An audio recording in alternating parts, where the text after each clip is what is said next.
Our topic for today is about problems involving money which focus on best buys. Which of the following is the best value for money? A supermarket sells rice in 2 packages. 5 kilogram which costs 250 or the 10 kilogram which costs 480 pesos. Next. A student wants to buy a juice boxes. The package A, which has 4 juice boxes that cost 80 pesos, or the package B, which has 10 juice boxes for 180 pesos.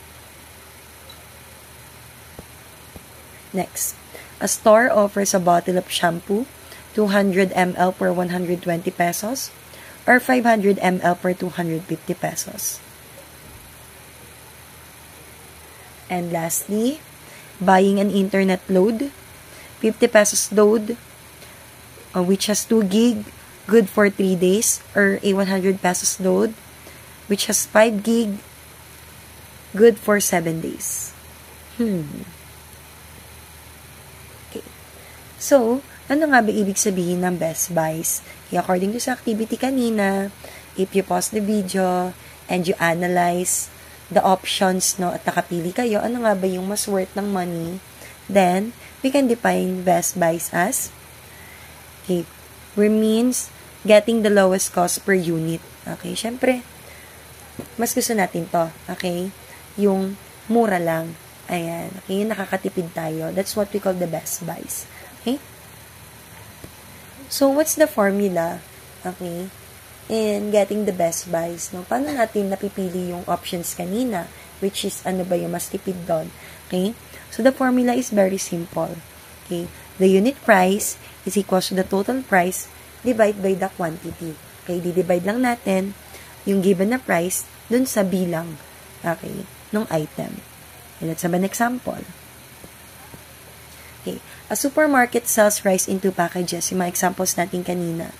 Yung 5 kilogram, which is 250 pesos, okay, when you follow the formula, 250, i-divide lang natin sa 5 kilo. Okay? So, pag dinivide natin per kilo, that will cost 50 pesos. Okay?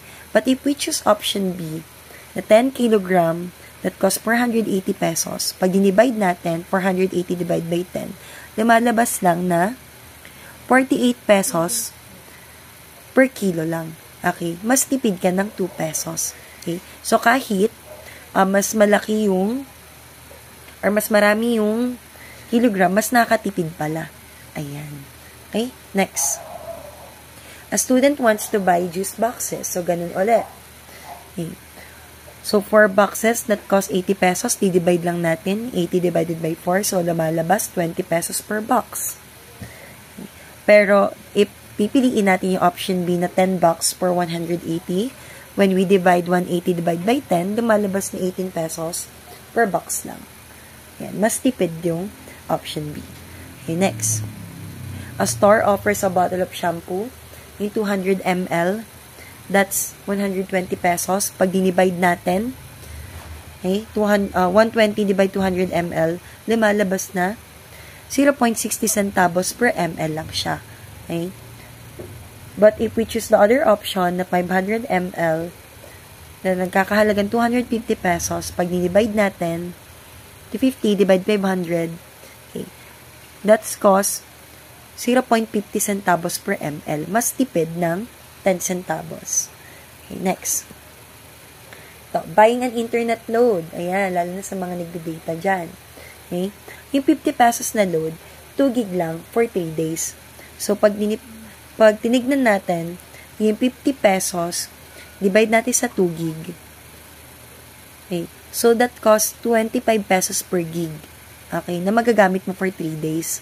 Now, if you choose the other one, the 100 pesos na load, na 5 gig for 7 days, when you divide 100 pesos dun sa 5 gig, lumalabas na 20 pesos lang per gig. Okay, so nakatipid ka ng 5 pesos per gig. Okay, so that costs 25 pesos din. Okay, in total. Okay, now, I have this challenge for you, the grocery shopping challenge, wherein you have a 500 pesos budget, and for each product, you decide which option is the best buy or the cheapest per unit like what we solved earlier. So make sure that your total does not exceed 500 pesos, and then you have to answer the following challenge questions. Okay, which options give the best value per unit? Show your computation. If you choose all best buys, how much will you spend in total? Is the total within your 500 pesos budget? If not, what adjustments can you make? And what factors beside the price would you consider in real life when shopping? So here's the product list with prices. Okay? Thank you and bye-bye.